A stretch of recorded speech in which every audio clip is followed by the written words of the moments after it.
Hello, folks. I am Alan for today's news. I will be bringing you world news, interesting news, news to keep you entertained, and news to keep you informed. And I try to have news for almost anybody, no matter what your interest is.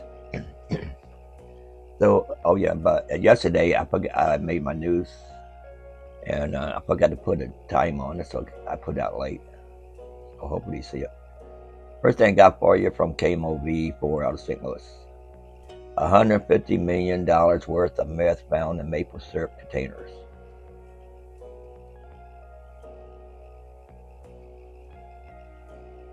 CNN, police in New Zealand have seized a record amount of methamphetamine, which was hidden in maple syrup containers arriving from Canada. Officials say the drug bust involved more than 700 kilograms of meth, worth more than $150 million. The seizure was made in January as part of an operation that also involved police from Australia and Canada, from where the drugs came. The drugs are the largest attempted smuggling of methamphetamine into New Zealand, according to New Zealand Police Commissioner Andrew Coster. Officials said 6 people have been arrested, and they are yet to make their court appearance. The international drug trade and organized crime groups are creating havoc and harm in communities around the globe, and our best opportunity to disrupt, intercept and keep our communities safe is to work collaboratively with other agencies and other nations, Coster said. Yeah, they're trying to sneak drugs in any way they can. Every time they get busted one way, they try another way. So now you don't know what to trust anymore. You got to have maple syrup. Let me go to the next one here. This from the Washington Examiner. A U.S. military files for bankruptcy. The creditors keep calling.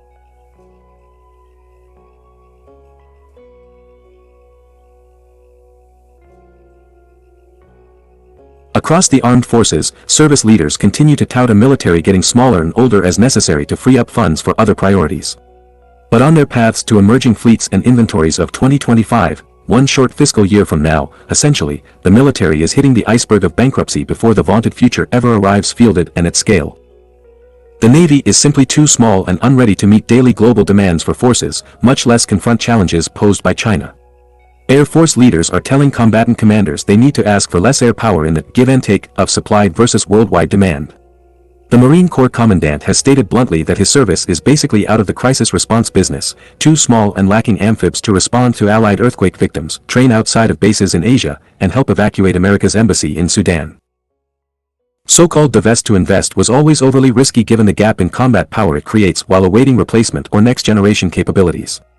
When the newer equipment, technology, or capability is delayed, there is no fallback option to mitigate risk. Pentagon leaders are forced to let the calls for help simply go to voicemail.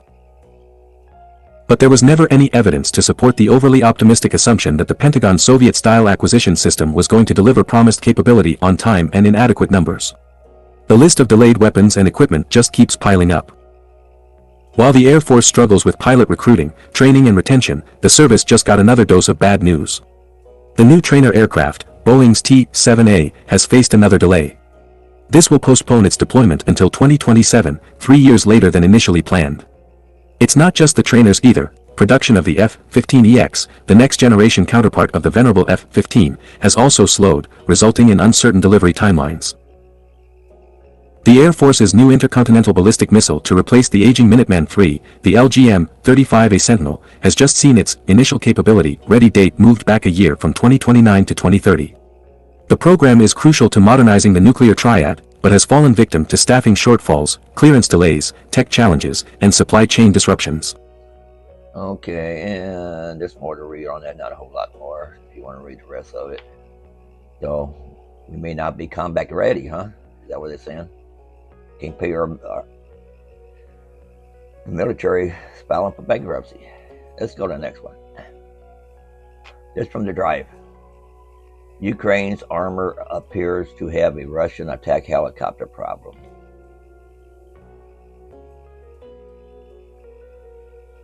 As Ukraine presses on with its counteroffensive in the south and east, making incremental advances in the process, there is evidence that Russia may be starting to enjoy more aerial access over critical areas near the front lines. As Russia continues to adapt its application of air power, after a fairly dismal start to the campaign, some of its aircraft are now able to operate in a less restricted way, or at least Russia is willing to take on more risk in doing so. Either way, this will put further pressure on the Ukrainian forces, raising questions, in particular, about the availability of mobile short-range air defense systems, or SHORAD. At the very least, as Ukraine gets away from its more entrenched and fixed air defense capabilities, the importance of SHORAD is only going to be underscored. A Ukrainian 9K-35 Strela-10 system, typical of Soviet-era SHORAD. Ukrainian Ministry of Defense. As the war zone has discussed in the past, SHORAD is fundamental to the protection of friendly units close to the front lines, including armored ones, defending them against a wide variety of aerial threats, ranging from low-flying fixed-wing aircraft and helicopters to larger drones and cruise missiles, and even smaller drones carrying improvised explosive devices. Speaking recently about the counteroffensive in the Zaporizhia region, in the southeast of the country, Deputy Minister of Defense of Ukraine Hanna Maliar noted, "Our troops are moving in the conditions of extremely fierce battles," before pointing to the particular threat posed by the enemy's aviation and artillery superiority. President Zelensky echoed those same sentiments recently, as well. There's more to read on that if you want to read the rest of it there. I'm going to my next one now. This one here from Lifehacker. What everyone should know about squatters' rights. I've been hearing a lot about squatters.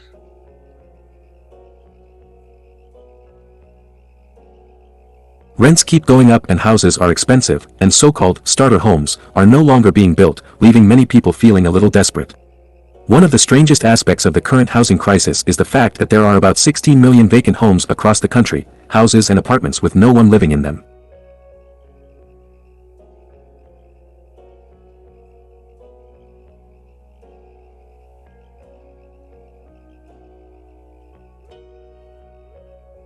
If you have one such house in your neighborhood, you might be forgiven for wondering why you can just live there. And the weird thing is, maybe you can, via the legal mechanism known as adverse possession, aka squatters' rights. To be clear, this isn't what's known as frogging, where people secretly live in people's homes for a short period of time, or the situation in the film Parasite where a man lived secretly in someone's house for years and years. Squatting means living in a house illegally, without permission, and long enough to claim ownership of it. It might not seem legitimate, but under certain circumstances, you actually can take possession of a property simply by living in it. In fact, this just happened to a man in Delaware who discovered a woman had been using a piece of his property for decades. Here's what you need to know about squatters' rights. From illegal to legal. First, let's be clear, squatting isn't as easy as breaking into someone's house and shouting, "adverse possession," like Michael Scott declaring bankruptcy. And it's legally murky ground because all squatting begins as trespassing. You've entered someone's property without their permission, and you're using it without their permission. If they notice you're doing it, they can, and likely will, have you removed. When things begin to get legally complicated is when you continue to use the property for an extended period of time without being challenged. If you're squatting with the idea of claiming adverse possession, or at least remaining in the property after the owner has objected, there are 6 basic legal requirements to make any sort of adverse possession claim. Actual possession. You must have literal, physical control of the property. Basically, you have to be actually living there. This isn't something you can do over the internet. Open possession. You have to be pretty blatant about it. This is why frogging doesn't count. If you make efforts to conceal your occupancy, you can't claim adverse possession. Hostile possession. You can't have any sort of permission from the owner to be there. If you're there with what could be construed as consent, the owner is still exercising their control of the property. Continuous possession. You have to be living in the property for a continuous, unbroken period. Exclusive possession. You can't be sharing possession of the property with someone else. If there are other squatters, you can't claim adverse possession. Essentially, you have to be treating the property as if it was your private property. Length of possession. Laws vary from state to state, but you have to have actual, open, exclusive, continuous, and hostile possession of the property long enough to satisfy the local requirements. It's important to know that some states have long requirements in terms of length of possession. In New Jersey, for example, you must occupy the property for 30 years, while satisfying the other requirements, before you can make an adverse possession claim. On the other hand, in California, it's just 5 years. If you find an empty house or apartment, move in by yourself without permission, make your occupancy obvious, and manage to live openly there for several years, then depending on your state, you might have a legal claim to the property. Defeating squatting. However, it should be noted that it's easy for a property owner to frustrate any attempt at squatting. The various ways your scheme can, and will, go sideways include: signage. In some states, merely putting up signs that alert people that this is private property or that trespassing is not allowed is sufficient to defeat any claim of adverse possession. Having law enforcement remove you. If your presence is noticed before you've established the proper length of possession, the owner can simply call the police and file a trespassing report or send you a notice to vacate if they claim you're damaging the property or doing something illegal. These notices typically give a specific time period, usually a few days, for you to leave before the authorities are brought in. Eviction. If a simple notice to vacate doesn't apply, the property owner can, and likely will, begin eviction proceedings against you. This is a lengthier and more complex process involving court hearings, but it most likely ends with you being forcibly removed unless you can demonstrate adverse possession. Physical barring. If you leave the property at any time, the owner might simply change the locks and/or re-establish their own possession by moving in themselves or leasing the place legally to someone else. Written permission. This might sound counterintuitive, but if the owner of a property suspects you might be attempting an adverse possession claim, they can actually give you permission to live in the property as a tenant. While this might allow you to live there for a while, this removes the hostile portion of the claim and reasserts their ownership and control of the property. Plus, they can also try imposing rent on you, and possibly sue you for it. And, of course, the owner of the property could also try to negotiate your exit peacefully, perhaps by paying you to leave. Taking over a property by squatting there and claiming adverse possession can actually work, but it takes a lot of time, patience, and resolve. On the other hand, even if you don't wind up owning the place, you might manage to get a few weeks or months of rent-free living out of it. Assuming, of course, you're willing to risk arrest and potential punishment. Okay, now, I know some people have like summer cottages and stuff like that, summer houses, and what I would do, make sure you got internet, put up cameras. If you can't go there constantly, to check on it, put up cameras and alarms and see if anybody, just check on it from where you are, That way you can control it from the start, not wait until later on where you got to go through all this difficulty. Let me go to the next one here. This one here from something called Earth. I thought it was interesting. New hydrogel can extract unlimited amounts of water from the air, even in deserts.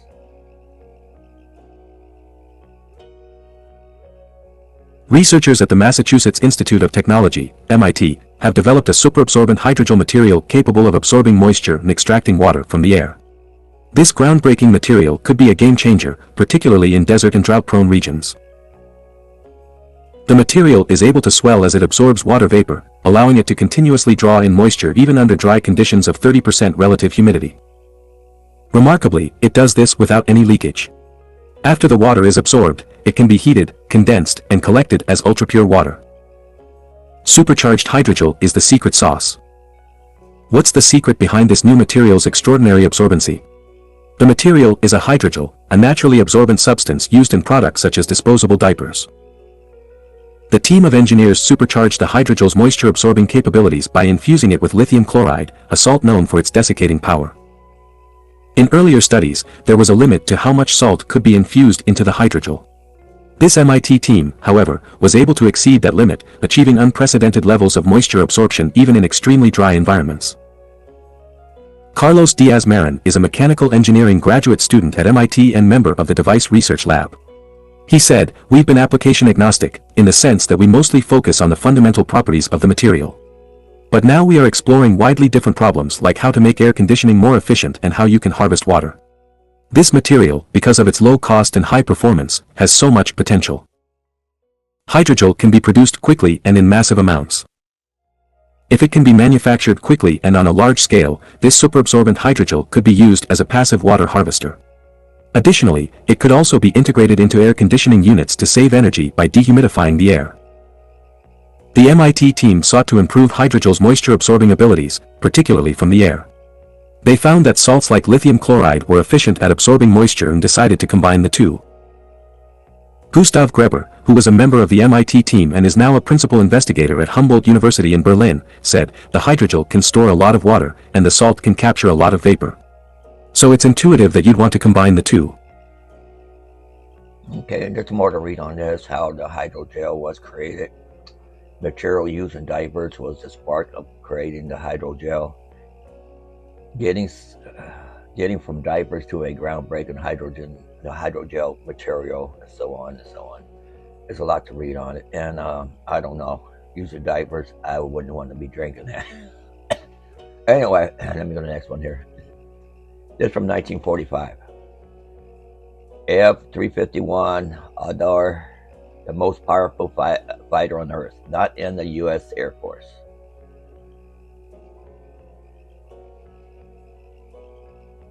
Meet the F-35I Adir. The Israeli Air Force is reported to now operate at least 35 F-35I Adir variants of the F-35A multi-role stealth fighter, a special aircraft modified by the Israelis with a distinct and separate jamming pod, EW weapon system, guided bombs, and air-to-air missiles.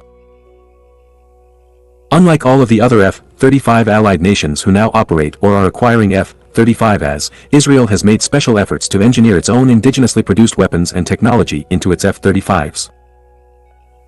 Israel's Adir, for example, flies with domestically produced guided bombs and air-to-air missiles in the internal weapons bays, according to a report from Aviation Week, as far back as 2010. Special F-35 variant.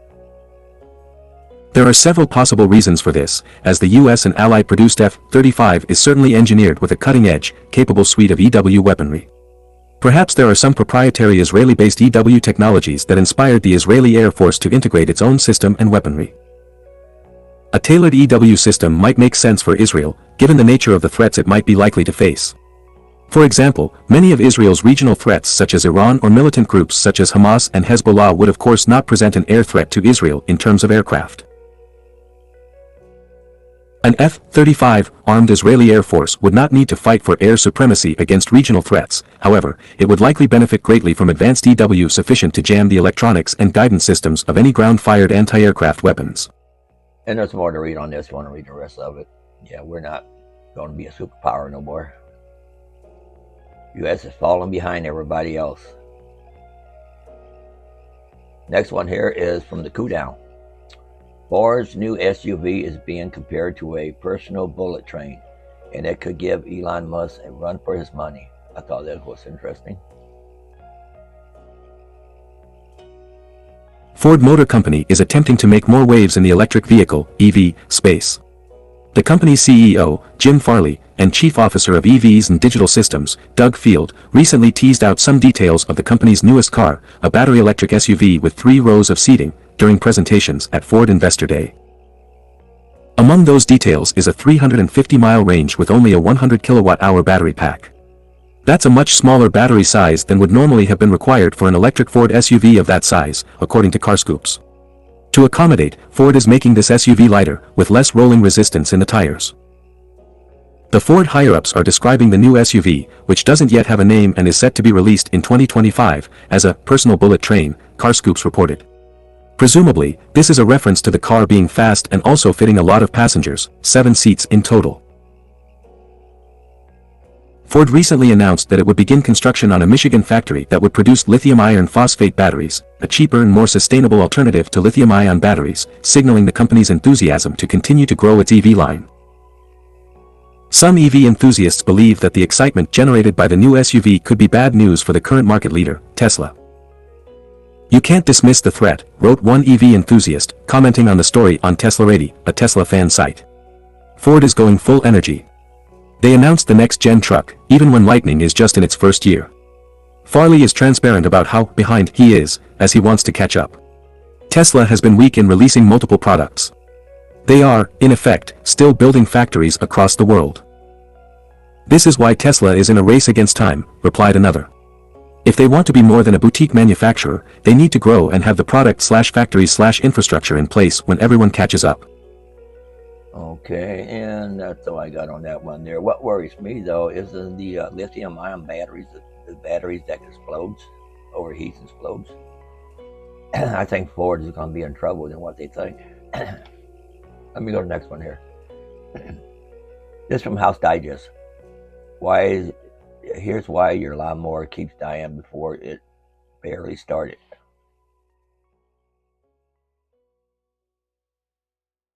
Lawn mowers should be a pleasure to work with, not a puzzle. If you have a stubborn machine that keeps dying before it's barely started, the root of the problem may seem elusive. However, several common culprits could be behind this recurrent issue. This includes your carburetor, spark plug, fuel system, or elsewhere. Your lawn mower can start acting up earlier than you anticipate as a result of these issues. But how do you identify the precise problem? You might be unsure of where to begin looking if you are unfamiliar with how lawn mowers work. To effectively identify and fix the issue, it's crucial to understand how all the machine's components interact. Furthermore, regular maintenance, including cleaning or replacing the spark plug, ensuring the fuel filter isn't clogged, and checking and changing the fuel in the lawn mower, can help prevent these issues and prolong the life of your mower. You can keep the machine and your gardening routine running smoothly by troubleshooting these issues. This article will explore the causes of why your lawn mower won't start or dies quickly, concentrating on 3 common lawn mowing problems: the carburetor, spark plug, and fuel system. You'll understand how these components work, as well as any potential issues they can cause and how to fix them. Carburetor and spark plug problems. Your lawn mower's carburetor is a vital component of its engine. It's essentially the heart of your mower, responsible for mixing the right amount of air and gasoline. If your lawn mower keeps dying, the carburetor could be dirty, or its float bowl might be a problem. This is a key part of your carburetor and is where the fuel is held before being mixed with air. This bowl must be free of any obstructions. A clear path ensures your engine receives a steady fuel supply. But sometimes, your carburetor bowl can get clogged. This is often due to sediment or debris in the fuel. When this happens, it can limit or even halt the flow of gasoline to the carburetor. As a result, your engine might not get enough fuel, causing it to stop running. Another possible reason your lawn mower keeps dying could be the spark plug. This small device plays a vital role in the mower's ignition system. It ignites the fuel within the engine's cylinder to create the combustion that powers the engine. If your spark plug is faulty or worn out, it can prevent this ignition, causing the mower to die after starting.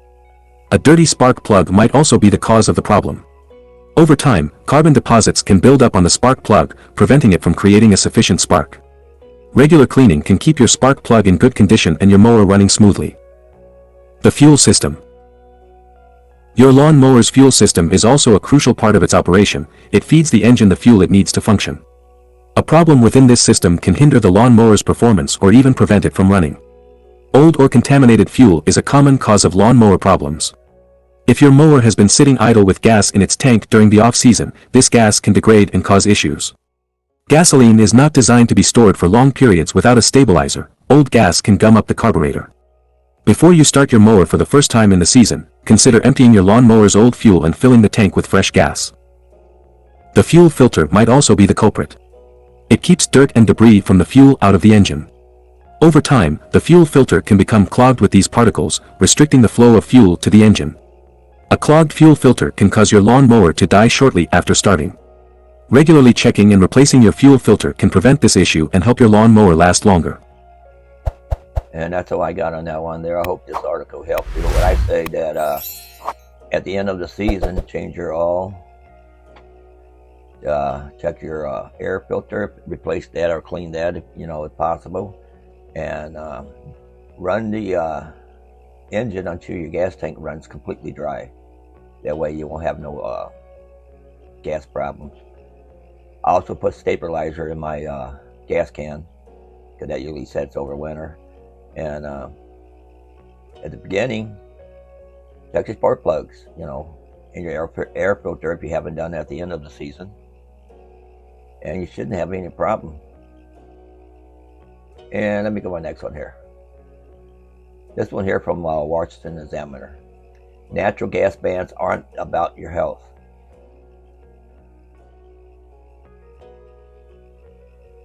Don't be fooled into thinking the natural gas ban is good policy. And don't be fooled by the politicians who declare a natural gas ban to be a conspiracy theory. Representative Jared Moskowitz, Democrat Florida, has claimed, "I'm not hearing about this issue back home. No one wants to ban gas stoves. Neither does the Biden administration." Similarly, Senate Majority Leader Chuck Schumer, Democrat New York, called the idea something cooked up by the MAGA Republicans and proclaimed, "Nobody is taking away your gas stove." If only that were true.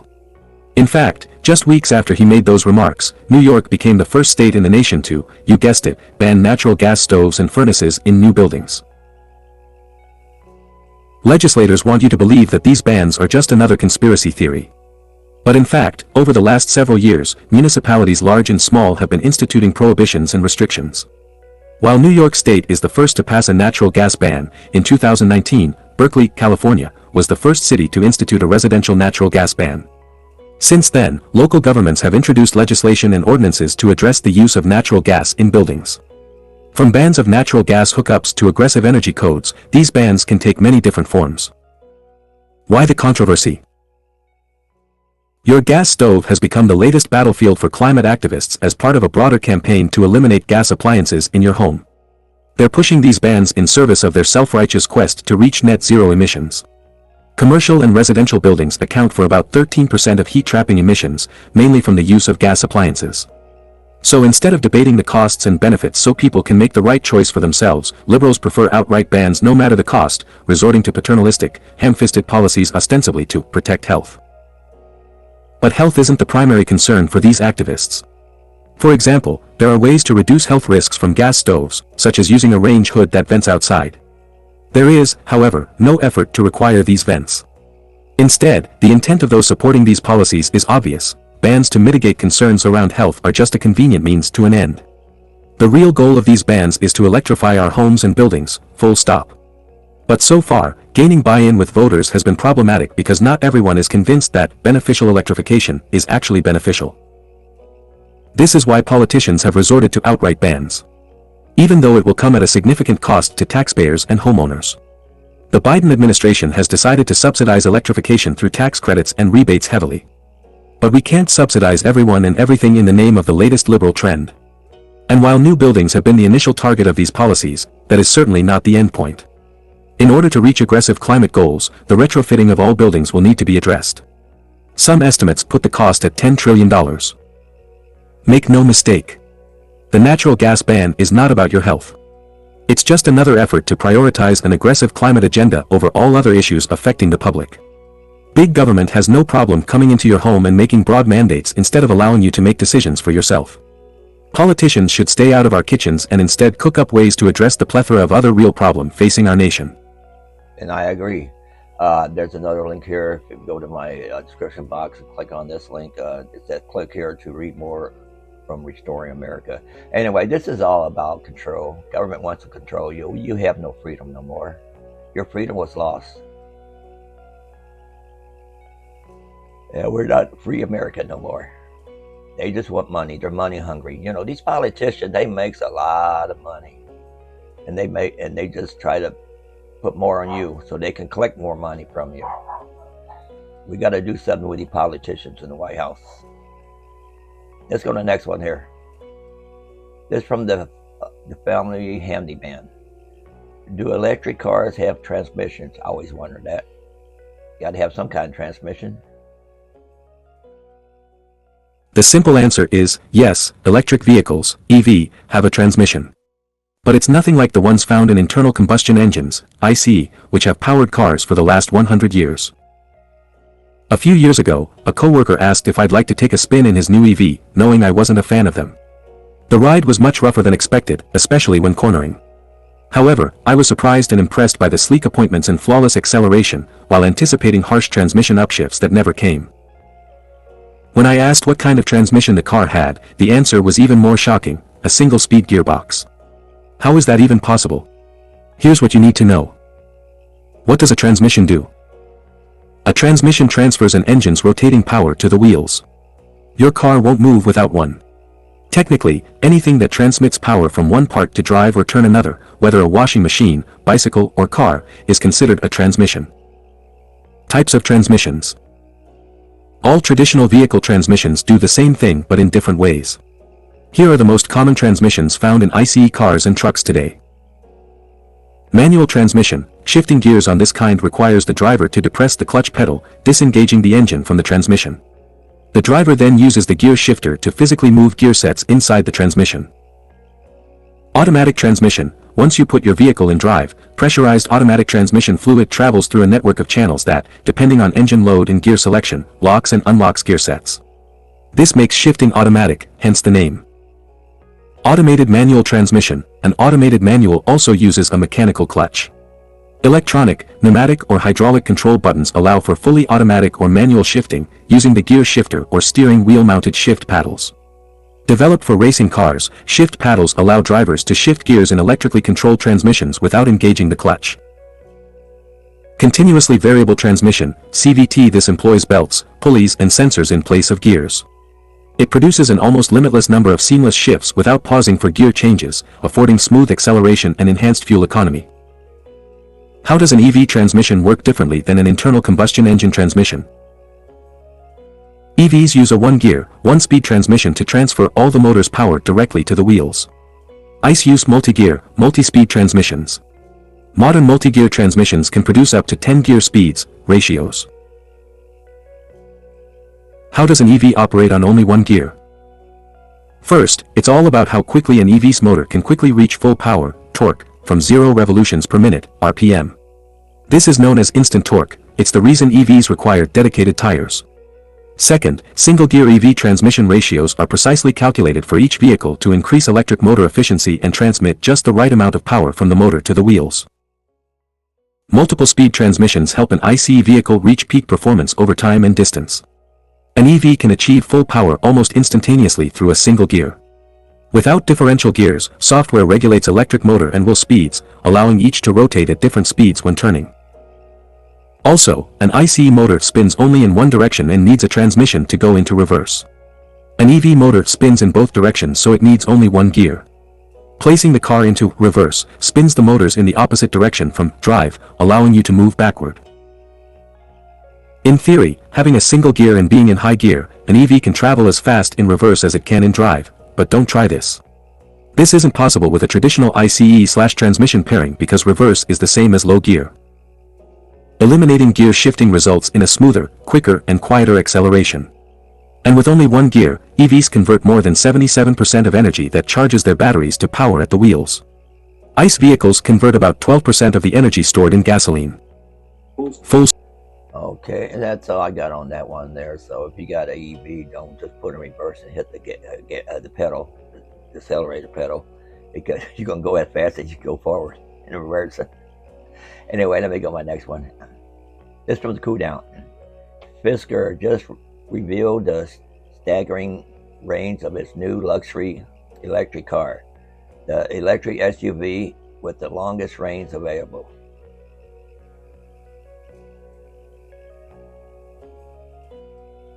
Fisker has announced the specifications for its forthcoming Ocean EV, and its top model has an impressive range.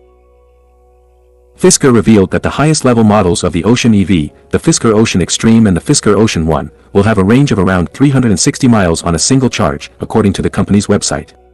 The second highest model, the Fisker Ocean Ultra, will have a range of around 340 miles. The base model, the Fisker Ocean Sport, will have a range of around 250 miles. The 360-mile range of the top models, which cost $68,999 base price, is the highest range for an electric SUV under $200,000 in the United States, according to a press release from Fisker. According to Inside EVs, the Ocean will charge above 250 kilowatts, which means it can charge from 10 to 80% capacity in about 33 minutes. With a Level 2 home charger, the vehicle charges from 0 to 100% capacity in 12 hours, according to Inside EVs. Driving electric vehicles, EVs, is one of the most straightforward ways we can reduce the amount of emissions we're responsible for on a daily basis. EVs produce substantially less harmful pollution than vehicles that run on dirty energy sources like gasoline. The Ocean also can function as a source of clean energy through a feature called Power Bank, which allows drivers to plug appliances and other electronics into the vehicle via an external power outlet, according to Fisker's website. Additionally, the Ocean can transfer power from its battery to another EV in the case of an emergency via the Power Share feature, according to the product's website. A lot of hard work went into achieving these results, and it feels great to give our customers a better range than we had estimated, Henrik Fisker, the company's CEO, said in a press release. Delivering an EPA 360-mile range in the US and WLTP 707 kilometers range in Europe gives our drivers what they want, a fantastic 5-passenger vehicle and the confidence they're driving the electric SUV with the longest range available in an affordable new vehicle. And that's all I got on that one there. Figure I'll give you some ups and downs on EVs. Let me go to the next one here.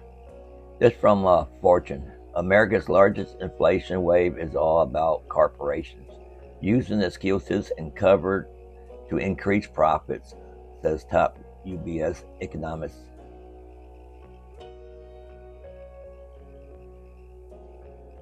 worst inflation in 40 years has been quite the ride for consumers over the last 2 years, and recently, it's even helped the unthinkable become increasingly mainstream. Some economists are asking, are consumers actually getting ripped off?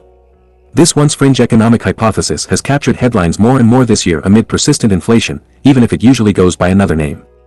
After years of being labeled a conspiracy theory, some economists believe that greedflation, or, to put it the way an early prognosticator defined it, profit-led inflation, is to blame for at least part of the recent rise in consumer prices. The theory that corporations used the war and pandemic as an excuse to hike their profit margins, for a time supported only by progressive economists, has gained backing from the likes of Lael Brainerd, a former Fed vice chair and the current director of Joe Biden's National Economic Council, and Albert Edwards, a global strategist at the French investment bank Société Générale. Inflation has been the financial story of the decade so far. When fiscal and monetary stimulus mixed with crippled supply chains at the start of the pandemic, it led to a supply-demand imbalance that kicked off the first major inflationary episode since the 1980s. And after Russia's invasion of Ukraine began last February, an energy price shock only added to the pain for consumers. As measured by the Consumer Price Index, year-over-year inflation in the U.S. rose to a 4-decade high of 9.1% by last June. Those were the first two inflation waves, says Paul Donovan, UBS Global Wealth Management's chief economist, and now we're in the third, and that's where we get to rising corporate profits. Inflation has slowed with the help of consistent Federal Reserve interest rate hikes, but not all the way to the central bank's 2% target. Donovan argues that greedflation, or what he calls profit-led inflation, can explain at least some of that phenomenon. 3 waves of inflation. Donovan said Thursday that the 3 distinct inflation waves that hit the economy over the past few years were all caused by very different things. The first wave, which was about consumer durable goods, that was demand-led, he explained in an interview with Yahoo Finance Thursday, pointing to the surge in demand caused by monetary and fiscal stimulus that came during pandemic lockdowns in the form of things like stimulus checks and near-zero interest rates. The good news is, this first wave of inflation is over, according to Donovan, with durable goods prices falling in the U.S. in outright deflation. And the second wave of inflation, which was caused by the energy shock that came from the war in Ukraine, is fading, too, the economist said. Natural gas and oil prices surged after Russia invaded Ukraine, owing to the country's status as a major energy exporter, but have since dropped dramatically. The third wave of inflation, the one we're getting now, is this unusual profit-led inflation story, Donovan went on to explain. This occurs where firms towards the end of the supply chain, so that's consumer-facing companies or near consumer-facing companies, increase margins and pretend it's all due to costs and other factors. They sneak in a margin increase. Okay, my news is going longer here. There's more to read on this. You want to read the rest of it? Will social media end greed and inflation? And let me go to the next one here. The link will be in my description box. It's from Distractify. Mail woman demand a couple install a curbside mailbox. Can she do that?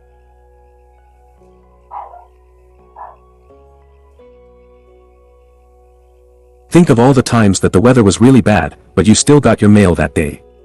USPS workers are our unsung heroes for continuing to work, no matter what the weather may be. They never seem to put their foot down, even when the forecast isn't the best. But surprisingly, postal workers will put their foot down and refuse to deliver mail to your home if the location of your mailbox isn't adequate. Below, one woman explains how she and her husband were forced to install a new mailbox on their curb at the request of their mailwoman. Had they not complied, they risked not receiving mail delivery.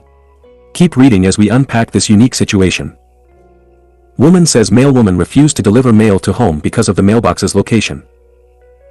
A TikTok creator named Megan, at Megan Adler, shared a video on the platform where her son and husband can be seen installing a mailbox on the curb. The mail lady told us that she's not going to deliver our mail if we don't put our mailbox on the street, she said in the video, adding, like what the heck? We just moved into this house. We have a mail letter box outside. All of the homes do on the entire street. Nobody has them out on the curb. Megan explained that she felt like she and her husband were being singled out since they were new to town. However, they felt obligated to comply because they didn't want to risk not getting their mail. In total, Megan added that they spent $150 to $200 on this stupid project. In a follow-up video, Megan also showed the mailbox that their house came included with, which was mounted on the house's exterior near the door, and looked fully functional. Several users took to the comments to share their thoughts on Megan's debacle. Some folks believed that the USPS worker was being lazy. A former mail carrier wrote that their mailwoman wasn't allowed to refuse mail delivery if there was a mailbox already available. But others tried to reason with the mailwoman's logic, claiming that her request may have been due to new laws passed. While it's unclear where Megan resides, there may have been legislation passed in her area requiring homeowners to move their mailboxes to the curb. However, the people on her block may not have had to oblige because of a grandfather clause, which allows people to follow old laws, even when a new law has been passed. Since Megan and her husband are new tenants, they wouldn't be protected by the grandfather clause. Other users suggested that maybe the past owners of the home were handicapped, which allowed them to keep their mailbox at the door. But since Megan and her family are able-bodied, USPS doesn't want them using the built-in mailbox anymore. And other folks shared similar stories of how they also were asked to move their mailboxes. So, what's the answer? It's unclear. Rules are confusing and differ by area. But the mailwoman who asked Megan and her husband to install a mailbox on the curb likely has a valid reason other than just being lazy. Hopefully, Megan and her family will receive clarity on the situation soon. Okay, and that's all I got on that one there. What I would do, even if it has a grandfather clause, the mailbox was already on the house. It doesn't matter if they're new there or not. The mailbox was already installed. That should be included in the grandfather clause. I wouldn't do it. I would write the Attorney General. Say the post office has something against me. Anyway, let me play this video here. So here's the cute mailbox by the door that we purchased the home just like this, and it works fully functioning and everything. And then here's the one afterwards. The mail lady told us that she's not going to deliver our mail if we don't put a mailbox out on the street. Like, what the heck? We just moved into this house. We have a mail letterbox outside. All the homes do on the entire street. Nobody has them out on the curb.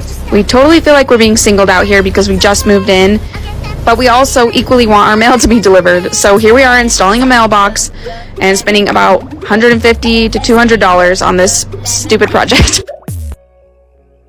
Yeah, he shouldn't be pouring that concrete in that hole just like that. Anyway, I would protest against that myself. I wouldn't let anybody push me around. Post office or nobody. We got a mailbox at our curb, but it's been there. And the mailman has to come bring packages to the door. He's not going to leave them right on the curb. It'd be against the law. Anyway, let me go to my last one here. It's from Daily Express, U.S. U.S. deals huge blow to China as it builds new military base on Pivotal Island.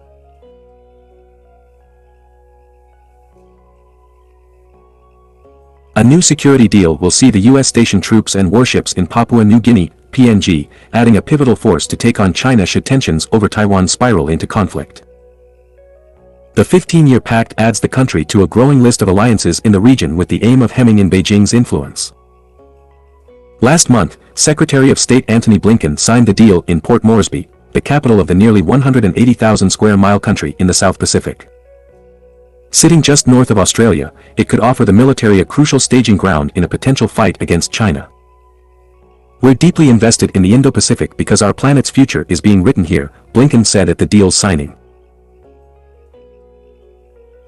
According to details of the deal revealed this week, Washington would have unimpeded access to preposition equipment, supplies, and material at certain bases while gaining exclusive access to some areas where development and construction could be carried out. The deal comes on the heels of Beijing's own security pact with the Solomon Islands, something which set off alarm bells in Washington. That deal could pave the way for Chinese troops and warships positioned just 1,200 miles from the Australian coast. The Solomon Islands are due east of PNG.